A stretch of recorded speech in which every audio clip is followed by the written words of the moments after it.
forma de comunicação ali é nova para nós, nunca nos seguir.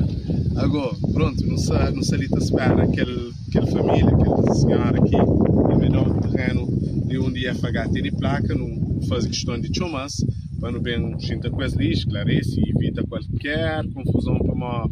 que ia pagar, ia pagar,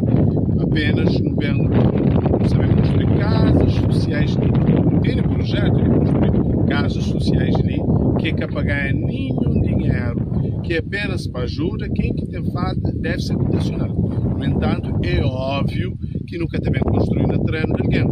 A nós, naturalmente, dar a Câmara indicando aquele terreno ali como parte daquela montagem daquele projeto de habitação social, da passa para indicação de terreno por parte da Câmara indicando, não valida, junto do património do Estado, é um terreno do Estado,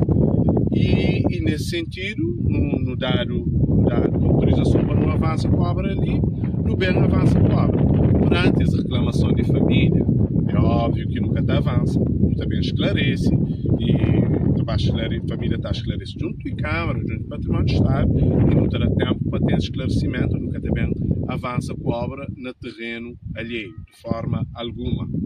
Agora, pronto, e alguém tem que esclarecer um outro componente, que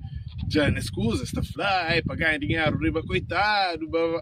que tem nada a ver com isso, que esse projeto habitacional de IFH é que pagar dinheiro, é um projeto que o governo de Cabo Verde também tem dinheiro,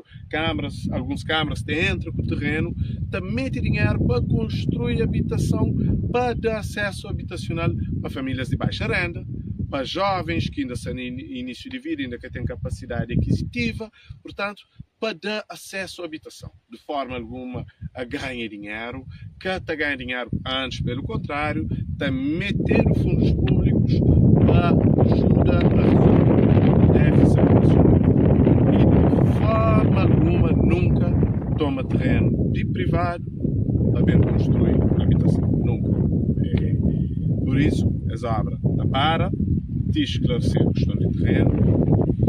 para não dar paz.